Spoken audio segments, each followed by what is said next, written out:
Welcome back to the Desham Bros podcast, where two brothers talk about our two favorite topics, gambling and golfing. My name is Shane, and I'm joined here, of course, with my brother Tanner. Tanner, brother, you look like shit. Well, first, thank you. Thank you. No First problem. off, we're back. Welcome back, everybody. No sick days in this world here. Got an exciting podcast lined up for you guys. We're going to go over the results of last weekend. We've got the American Express coming up this weekend. We do. And I think you watched a little bit of TGL. I sure did, and lucky for you, I have a whole lot to talk about. So where do you want to start? Do we want to start with the Sony? Do we want to start with TGL? I mean, I have a whole lot going on in my mind about the TGL. So if you don't mind, Let's start with the TGL. I'd love to start there. If you want to let your baby brother here cook a little bit. Let's start with the TGL. The TGL, my God, was that ever an absolute roller coaster of emotions that I had. I'm going to start by saying I have some good things to say, some bad things to say. I'm going to start overall by saying it was okay, and I'm optimistic of the future.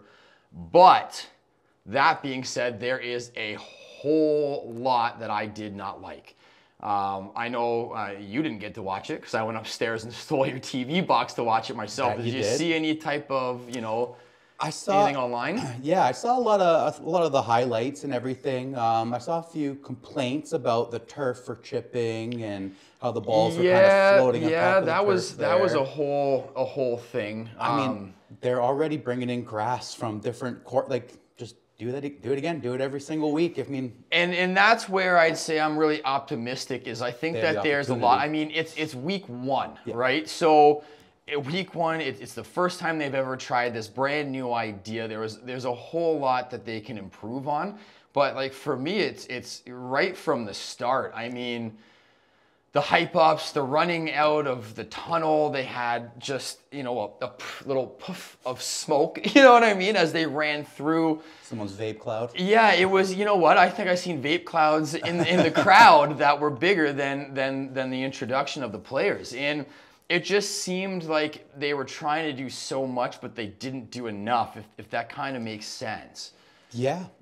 I mean, this is a really good opportunity for fans to kind of get an up close and personal, look at their favorite golfers, their banter back and forth, what they talk about, how they contemplate shots.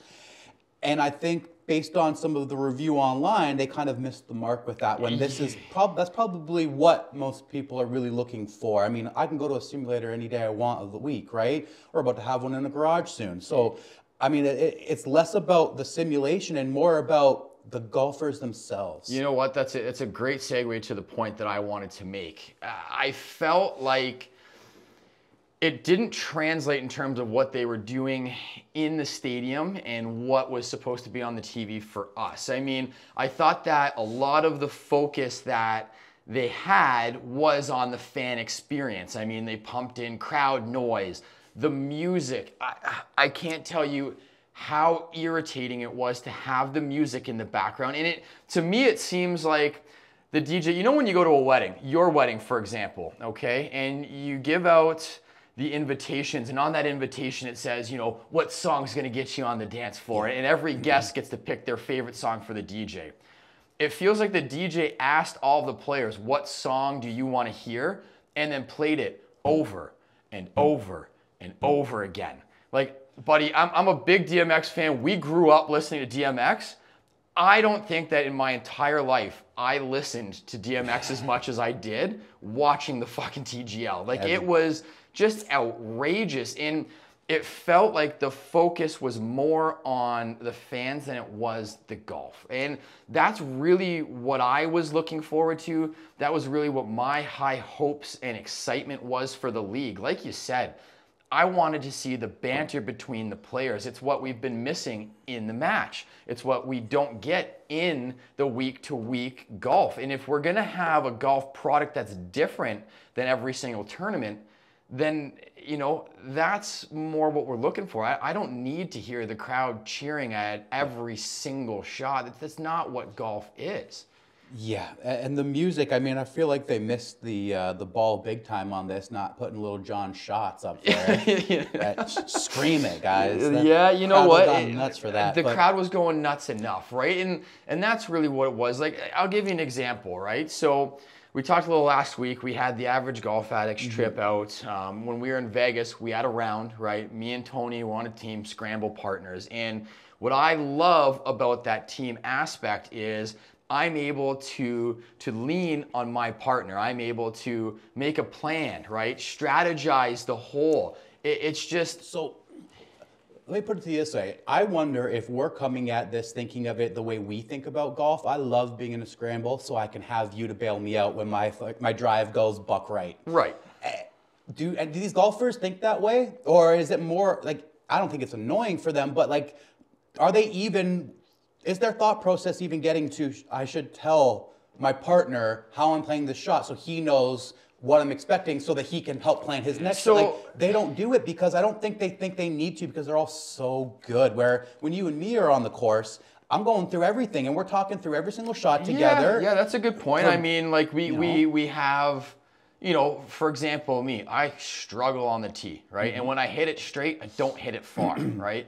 Being paired up with a partner like Tony, who's a long hitter, our plan every single tee block, I go up there, I poke something out in the fairway, gives him the green light to go. Yeah. You're right, you're not getting that when it comes to professional golf, but at the same time, when you have a format, right, where your alternate shot on 3 different players, me knowing, right, or planning and having a strategy to say, okay, Tanner, your tee shot's coming up. If you hit driver, right, I have the chance of going in with a wedge. If you hit 3-wood, I'm going in with a 9-iron. Like, knowing and preparing for the shots I'm gonna have to take. Like, these guys went and they had a quote-unquote practice round where they got to play around and see exactly what the holes were and see how everything reacted.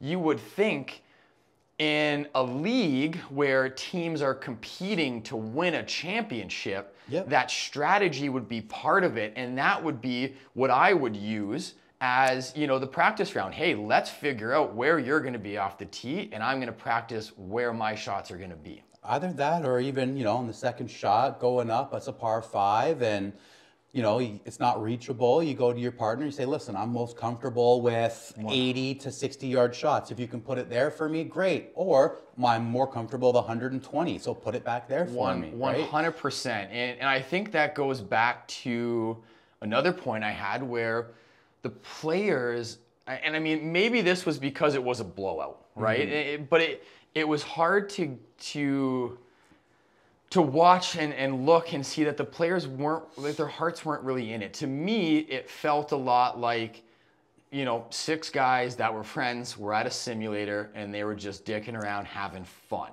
And you're right, maybe the problem here isn't necessarily the players not taking it seriously.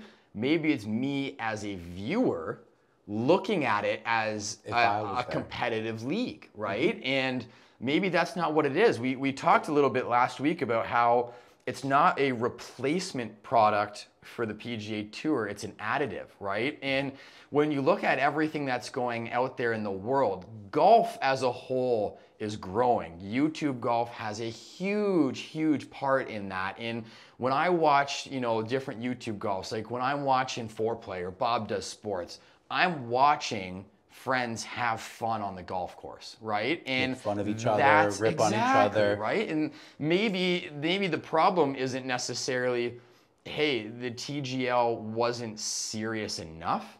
Maybe the problem was that me as a viewer was too serious watching it. Yeah, could very well be it. Yeah, so I mean that's pretty much where I have. There's a couple of, I mean, some of the holes just gimmicky as all fuck. It just, again, I'm gonna sound like a broken record here, but I just, maybe it was my hopes and dreams that, you know, what I was looking forward to and live with the competitive team play, that you really don't get the feeling of a competitive team play when you watch live. I was hoping with the team aspect of the TGL that I was gonna get that. Yeah. But maybe maybe I got to stop looking for that and just realize I get that every 2 years when it comes to the Ryder Cup. Like, listen, you're going to get it in 3 years when YouTube golfers are the only golfers playing in the TGL, like I said last week. you know what? And you're not wrong. I've already seen, I don't know if you saw that report come out. No. They're already looking at expanding, making new teams, okay, making new franchises. They have announced that they're... I'm laughing, but they should. They are actively looking into bringing some of the live golfers on board. So again, maybe that's what's really going to help in terms of these negotiations between live and the PGA Tour. Get a couple live guys on the TGL, see how that goes. You know what I mean? Yeah. So again, very, very optimistic on it. There's a lot that can change. There's a lot that was good. I really enjoyed watching them hitting the screen. Something about hearing the ball and then the time and hearing the contact against that massive screen, that was really good.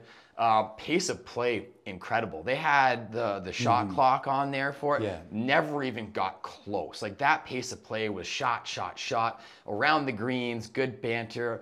Yeah, the chipping here and there, you know what I mean? You are chipping off of turf, so it's not going to react. And you've seen a lot of players later into the round start changing up and do the bump and runs. And again, you had practice. Like, it's not their first time out here. You'd think that they would have had that strategy already. Look at my boy Luddy. That man to say one last put point here. on a Berg with a flat stick clinic, clinic man. For sure. Put on a clinic, right? So obviously it's possible. Like you have golfers that were making the excuses of this and that and why they shot so poorly. It doesn't really matter. You know, one team showed up and were dominant, and one team showed up and got blown out, and that is what it is. But all in all, I would say if I had to rate it out of 10. For week one, solid 6.5, I would say, with the potential to get to an 8.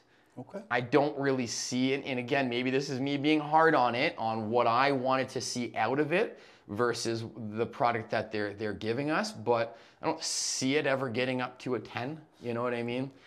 I think, you know, brilliant move by them by having the first week and then coming out week 2 strong with Tiger Woods.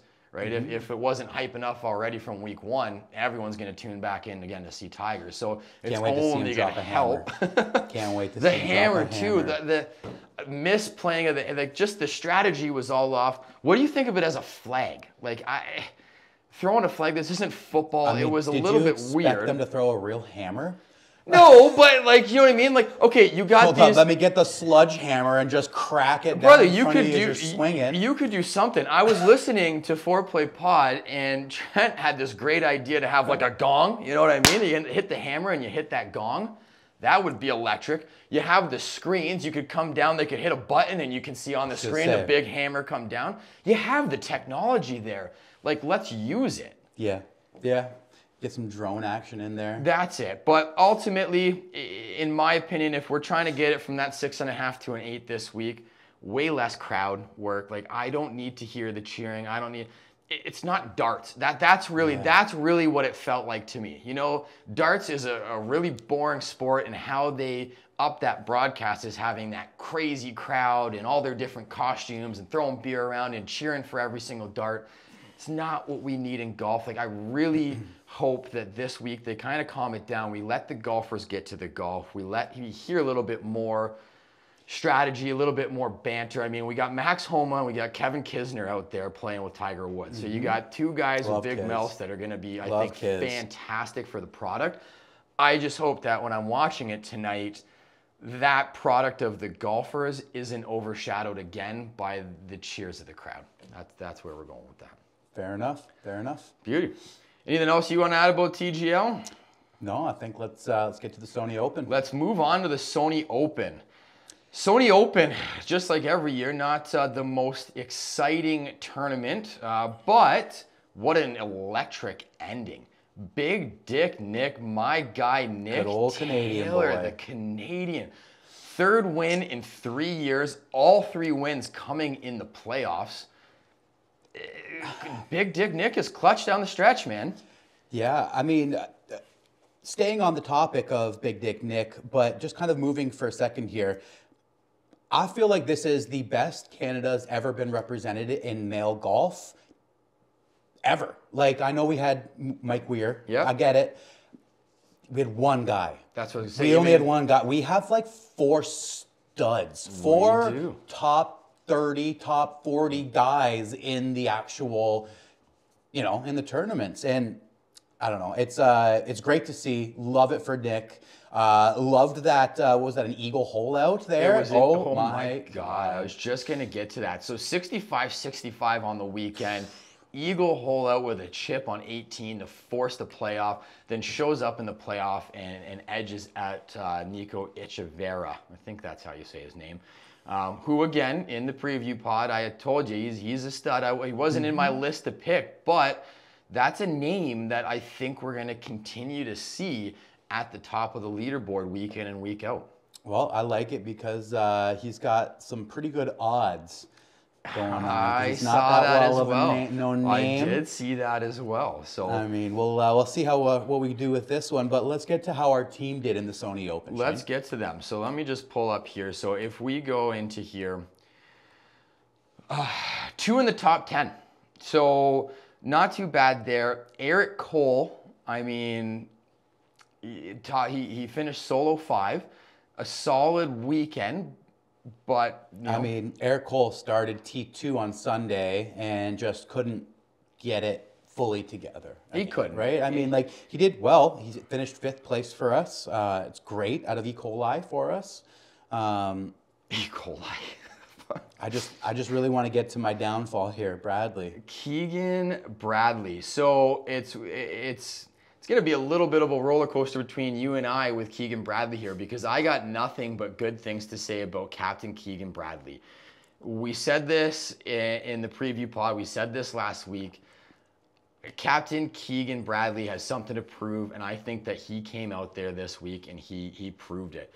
Solid week. Not a single round that 70 or higher. 69, 66, 64, and 68. For Captain Keegan, T6. How's that T6 feel for you, Dan? Well, I mean, I wish he just did 1 stroke better. I mean, we'll get to how our bets did last week in a minute here. We will. But I mean, just as you said, 68 to finish it on a Sunday when, he had a really, really good opportunity to finish in the top 5, to finish, close to that win there. But again, I mean, T6 minus 13 on the week is not a bad outing. For sure. I'm sitting here a little zealous only because I had him in my top 5. Yeah, we'll get to that. We'll get to that. But I mean, yeah, just you couldn't have done 1 stroke better, Bradley, my guy. But great things coming out of Keegan Bradley, especially for the team moving forward throughout the full season. Honestly, out of the 7 players we had, that's pretty much all of our highlights. I mean, I got a low light for you, and it comes with a little bit more personal pain. So our guy Maverick McNeely. Okay, great name. And so I want you, love his name. I want you to walk with me for a second here. He started off on Thursday, and he didn't do that well. I'm pretty sure he was either -1 on Friday. He was -1 of a 69. Thursday, sorry? Yep. Okay. So -1. And I just had this weird feeling. I'm like, man, Mav's going to make a push. I bet, I think it was like $2.50 on him to win the tournament. Okay, that's a heavy bet. On Sunday morning, on Friday morning. Yep, okay. Yeah, $2.50 to win $250. Yep. So I was like, man, I'm not might as well throw a flyer on the guy. Yep. Does great on Friday. Comes out, hammers great on Saturday. Hammers a 66 on Friday, a 65 on Saturday. Puts himself in position to freaking win. He's, what was he, top 5th going in on Sunday? Tied for 5th with Bradley. I'm not going to be honest with you, I don't have that stat, I have it, yeah, at -10. And he finished +3. So he ended the day for us -7, ended the weekend T45, started Sunday T5. That's how our day. That is a huge drop from our guy Maverick. I mean, again, when we look at the longevity of the season, there's still positives to take out of it. It's a big letdown this weekend. A big choke on Sunday from the kid, but it's a long season. We said it last week. We'll say it again this week. It is a long season here, and I'm still very, very happy that we have Maverick on the team. Davis Thompson, Corey Connors, sorry to say, did not make the cut, man. -3 was the cut. Both of them scoring -1 throughout the week. Just not good enough to make it. We're going to need to see a little bit more out of them. And when we talk about, a year-long money race, cuts made is everything, right? Because even making 50, 60, 70, 100, like any amount of money is more than zero. And when we only have 7 of our players that are playing in a week and 2 of them come home with nothing, it really hurts us. And we'll get to that where we kind of ended up for the week, right? So well, I mean, let's get there. We made a grand total of $726,277. We absolutely did. Which was good enough for 54th place on the week out of 310 teams. Big difference from the 150th last week, I'll say that. But there's also a big difference in that pay. Like, we made over twice that amount last week at 150th, and in that right there is the big difference between the signature events and the everyday events on tour. And just to go back to it, this is where we really need our top players to show up in these signature events, because when we have our players showing up, 2 players in the top 5 or top 10, sorry, and we didn't even get close to $1 million. Like, right? Look at if Mav finishes top 10 with us, we're probably right on that $1 million mark, and we're in the money. We are. Yep. But that brings our total for the year to $3,466,027, which moves us up in the rankings to 113th overall, again, out of 310 teams. Does. Good climb for, again, last week, first week, 150th, second week on 113th. We're climbing up. We're slowly biting away at it, which is good. We're doing much better than some of the other teams. If you notice, 2 teams put up a whopping 0 this week. So it could always be worse. Yeah, I just don't understand how, but yeah, I did see it. Yeah. Oh gosh. It is possible. It is possible. All right, so let's get to our top 5, top 10, top 20 from last week. Let's see where we rank in, because that's going to be a little bit separate from our overall yearly pool with the league there. It is. Yeah. Do you want to go straight to 20s, 10s, and 5s, or we want to talk about next week? Last week's. Last week. Okay. Last week's. So let's hit our picks. Let's get Sony Open over with right away, and then we'll move on. So let's start with our top 20 then. I'll go first because this was a huge one for me.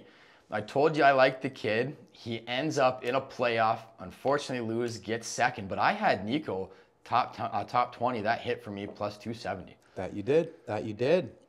I had Kazire. You sure did. How'd Kazire do? Pat Kazire missed the cut, so I did not cash in on my top 20 bets. There we go. So 1 out of 3 for me so far, 0 out of 3 for you so far. Let's move forward to top 10s. Top 10s is going to be a little bit of a touchy subject here. Top 10, I picked the one, the only, Captain Keegan Bradley. That, of course, with his T6 finish, cashed for me a plus 220. That's 2. Where are you at your top 10? Well, this is where we get into some more of the pain. If you couldn't tell from my Maverick McNeely comments, I didn't have a lot of luck, unfortunately, this weekend. I had Hideki to finish top 10. He finished 1 stroke off of finishing in the top 10, tied for 16th place. So I did not cash my top 10 either. Yeah, that's a tough break for you. 1 out, but hey, again, I'm rolling right now. Right now, 2 for 2. Let's get into the top 5. Top 5. My top 5, why didn't I fucking write that down? Good thing I have everything. Oh, God, that's why. Young Tom Kim. That was a bad bet. Yep. I was very hopeful for Tom Kim. I think he finished 65th. So he made the cut, but that's definitely not what I wanted to see from the kid. If you like Tom Kim, I think this weekend's going to play a little bit nicer for him. This next course is a little easier. My top 10, or my top 5, sorry. More pain. Keegan Bradley. Captain 1 stroke Keegan off of Bradley. 5th, T6. And you know what? It's really hard for me not to, feel a little bit bad. But, last week I did say, I hope that Keegan finishes 6th for the team and for me, but not for you. And sure enough, Captain Keegan did it for me. So I was able to edge you out there very easily by winning 2 of my 3 bets and you coming up with a whopping 0. So I mean, I'm 2 strokes off of being tied with you, so you know what? so I mean, I didn't do terrible. Yeah, but as the great Dom Toretto says, doesn't matter if you win by an inch or a mile, buddy. Winning's winning. All right, and I won by a mile. I thought he always said family. I don't know. He says a whole lot about family too, and you gotta love him for that. Gotta love him for that. Moving on, this week we do have the American Express at La Quinta Country Club in California. Yes, sir. There is a couple of points in terms of here. This week we only have 5 players in the field. No Xander, no Maverick McNeely. And I think we need to get into a little bit of a conversation before we kind of introduce the whole American Express here around Xander. I don't like that Xander is pulling out and not giving a reason to the press. This gives me Liv vibes like I've never had them before. It reminds me of a previous year where our top pick, John Rahm, left the tour and went to Liv during the season, and they forced us onto another pick. Yeah, I mean, it seems like we should be doing the recruiting for Liv. We're so good at picking the top players here. But I mean, honestly, we're on our way here today, and I had this thought. We got to not pick who did the best last year in the top one. We did that with Rahm. I did it a prior year with DJ after Dustin Johnson, won like what, 3 or 4 tournaments that year, including the Masters, I believe. Yeah. I don't know if it was 3 or 4, but he did win multiple times, yeah. So, we took DJ goes. Next year, you and I take Rahm goes. This year we take Xander. Xander's pulling out. Oh, I have PTSD from Liv. Yeah, you know what? And my hope is that it's TSD. just it's just PTSD that has that saying. I mean, I obviously hope nothing is wrong. You know what I mean? I know he's got a new baby, I believe. So you know what I mean? Hopefully everything's okay with the family. Maybe he's just busy. Again, I do wish he gave some sort of reason. I don't hope for any injury on a player, but at least with Scotty being out of the first few tournaments, we know it's because he cut his hand over the holidays. He's had surgery, he's coming back. Like, there's the hope in that. Xander has always had this persona about him.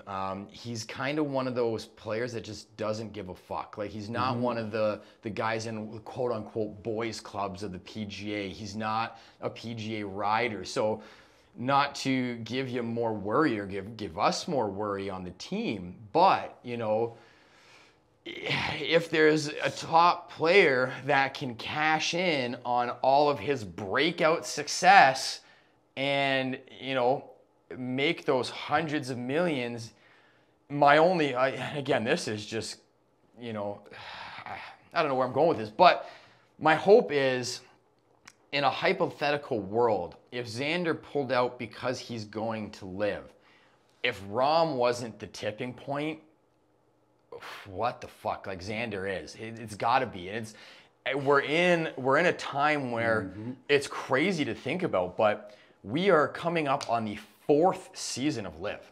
Like, Liv was something that when it was announced way back when, it was all this talk, and then it became something, and then it was a laughing stock, and then they got a TV deal, and the TV deal was a laughing stock. Now they have another TV deal. I believe they're on Fox this year, so they actually have a credible TV deal. I was seeing a lot of their tournaments are actually going head-to-head with PGA tournaments this year, so that's going to be very interesting, however you think about that in terms of your opinion. But we're also getting into this time where we've been years of negotiations between the PGA Tour and Liv, and during those negotiations, they just continue to take the top up-and-coming biggest and best stars of that year. When does it stop? Is it going to stop? Does it stop with a merger? I mean, here's the thing. I got this weird, I don't know, any person who feels that the Olympics is important enough to get it tattooed on them, I feel has some sort of value system in their life. And it makes me, and this is probably the dumbest fucking, quote going on out here. This might be a hot take, This yeah. makes me feel like Xander will not abandon the PGA. He's got more morals than that, more of a, sturdy backbone than that. I think in a lot of the other situations, you couldn't say something similar. I don't know. Maybe that's dumb. I see that tattoo on his arm, and I'm like, man, that guy, he ain't going to live. I don't know. I don't think he gives a fuck. See, I think when he it does. when it comes to, and this does. is where, if we're gonna have that comparison, when you're in the Olympics, it's like the highest honor that your country can give you in the sport that you play. You're not playing for yourself. You're not playing for a tour.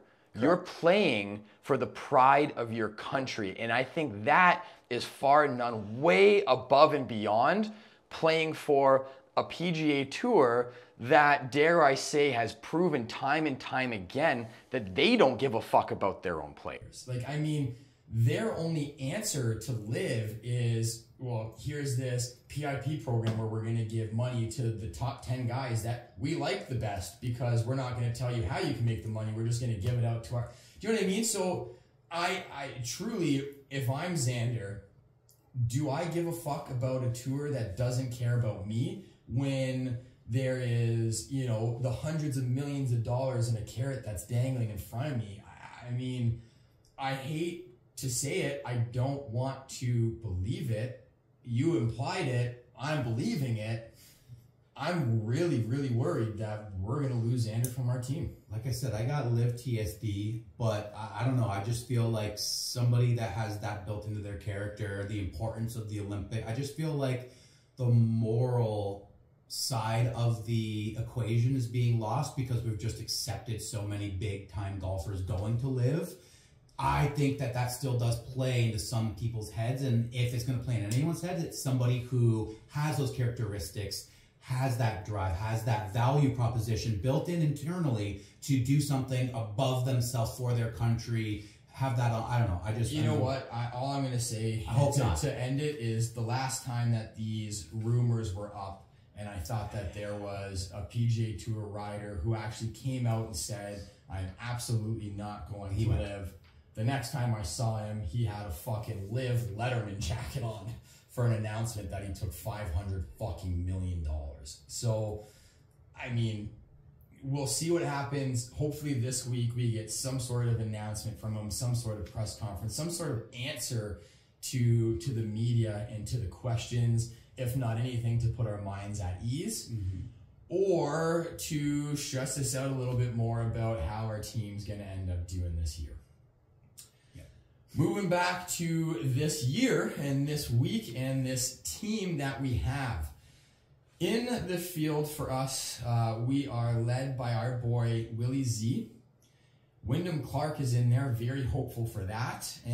Eric Cole, Davis Thompson, Kurt Kitayama. I'm not going to lie, Tanner. I am not feeling good about this week. And I hate that this part of the podcast has been so down. But, I mean, Willie Z, Wyndham Clark, very, very hopeful. We don't really have a star-studded crew out there. Let me put you at ease a little bit. There's only one top 10 golfer that is playing in this tournament. Do you want to know who his name is? Wyndham Clark. Beautiful. No other top 10 golfer this year is playing in this tournament. He's the only one. Beyond that, this tournament goes low.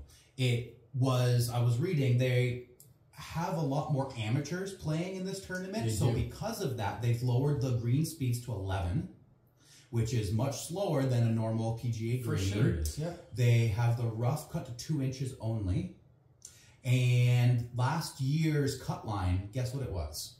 13. I was going to say it's going to be minus 13. Something obnoxious. It was minus 13. I know last year, Nikki Dunlap won minus 29. So again, a real low score to start the year. But yeah, I mean, you're definitely putting a little bit more positivity out of me for these guys to play. A lot of positivity that we have Wyndham out there. I mean, especially because I need Wyndham to back up Hideki's win with a win for the team so that, I can solidify our decision to have him. And it seems like this week is a really good week to have him out there to do that. So Oh, also, I forgot to tell you. Yeah. I looked it up online.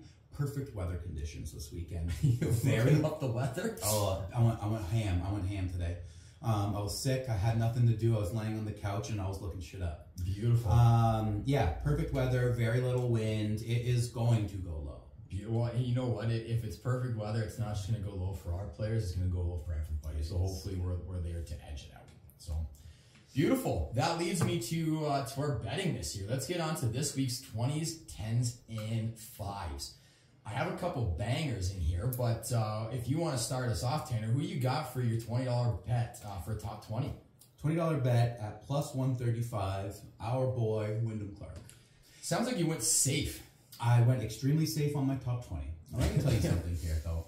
If Wyndham Clark doesn't finish top 20 in this tournament, I am going to put my head through the green screen. I want to let you know, if Wyndham Clark does not finish top 20, I'm going to fucking lose it on you next week. It is going to be an electric Well, listen, podcast. If he doesn't finish top 20, I'm going to have 100 million stats from last week to back up why we made that decision, so you can shut it. But who do you got in top 20? Well, it feels like you were going a little bit safe because of how bad you did last week. Just top 20. This week, last week I chose with my gut instincts more than I did really stats, and I'm kind of continuing that over to this week. So, taking a couple of out there picks, one safe one, but this week for my top 20, I have Ricky Fowler. I love Ricky Fowler in top today? 20. I'm pulling my Ricky Orange, buddy. Ricky's fresh off a warm-up with the TGL. Now, he didn't perform the greatest in the TGL, but the positives I'm taking out of that is, if there's anything negative from my viewership, it's that Ricky had a fucking great time out there playing. Mm-hmm. He got to, take a little bit of that weight off the back, have a little bit of a de-stress, fun little simulator round. His swing is warmed up. It's top 20. I love Ricky early on in the year. Like you said, pretty weak field out there. Mm-hmm. Last year, Ricky did have a couple of good tournaments. I'm hoping this is one of the good tournaments for him. Okay. He's, plus 250 for top 20, so still some good odds as well. It's not bad. I'm honestly surprised Wyndham Clark wasn't minus odds for top 20. At plus So 135, it feels like a steal, honestly. And that's why, only top 10 left in the tourney. I don't know, you got it. Yeah, it feels like free money. It feels like a little bit of a layup. It feels like a cheap pick, to be honest with you. But let's move on to top 10s. Who you got for your $10 bet for top 10? No one asks you how, they just ask how much you won. That's it. Siwoo Kim. Siwoo, I like it. Top 10. Plus 320. That's great. Good odds. Yeah. He's won here before. I don't remember which year because I looked at it earlier today and I didn't write that down. But he has won here before and he's not doing too bad right now. Yeah. So I got Siwoo Kim in my top 10 here. I like the pick. For Siwoo. Just kind of mirroring last week. The funny enough here, my top 10 pick is Wyndham Clark. Ooh. All the same reasons that I picked Ricky. Wyndham Clark had his warm-up in the TGL. He had some fun. He actually shot pretty well out there, right? He was able to lead his team into victory. I love Wyndham Clark. He was plus 280 for top 10. My only hope is that we're not sitting here and Wyndham Clark gets, a T11 and we just have the opposite next week with you that we had with me. Said it again, so I put the jinx out there. We'll see. Might make fun of my top 20. Buddy, if that happens, we need to sit here and go over our picks, and I just need to hammer an exact finish. Because if I get that 2 weeks in a row, fuck, what are the odds in that? All right. We got bangers here. Top 5s. Who do you have top 5? Plus 270, my guy, Sungjae M. Sungjae. You know what? I was looking at Sungjae. I originally had Sungjae written down for my top 10, and then I saw Wyndham's odds and I picked Wyndham. Yep. I love that. I love Sungjae. You look at it, he's got pretty high odds to win it, but you're looking at who's in the tournament, and this is a type of tournament that Sungjae wins. Sungjae never wins the big tournaments. He might finish a top 5 and And that's honestly kind of what turned his me wins off. have been these tournaments where people don't all show up For sure. And then it's now when we talk about it, you're like, well, he won the tournament that no one was there. Yeah, and like, for sure. And Sungjae being, you know, at the top of the list of favorites is kind of why I switched going over to Wyndham. Again, I was surprised the odds I could get off of him. Another notable, you know, favorite, Justin Thomas, is the odds favorite to win the tournament. I don't like it. Wild. I mean, I'm hoping we can sit here next week and talk about how well he did, but being the odds favorite for the week is just something I didn't expect. My top 5, I mean, I'm sitting pretty comfortable going 2 for 3 last week. I took, you know, what I didn't think was going to be the odds that I got, seeing as he is the reigning defending champion with a minus 29 last year. I picked Nick Dunlop. Top 5, Tanner, plus 1,100. It's because he was an amateur last year, and what has he done since? I mean, he won last year as an amateur. I know. You know what I mean? So I still love him. He's an up-and-coming star. Like you said, amateur last year, won the event shooting a minus 29. Got his card with it. Plus 1,100. When I saw those odds, it was just, you know what? I'm already up on you. I might as well take this shot. And if that hits, your chances of catching up to me this year are fucking slim to none. You say this. This is week 2. How much? 48 weeks? Yeah, you know what? I'm feeling confident, Listen, Tanner. brother, I'll put no bets in for 3 weeks, and I'll still catch up and beat you. I'm feeling confident. I'm feeling cocky. I have Nick Dunlop $5 bet for my top 5. Alrighty. Beautiful. Well, hey, that wraps up another week of the Desham Bros podcast. Some good stuff coming up this week. TGL, week 2, Tiger Woods tonight. Let's see how everything goes. Tanner going 3 for 3. I hope so.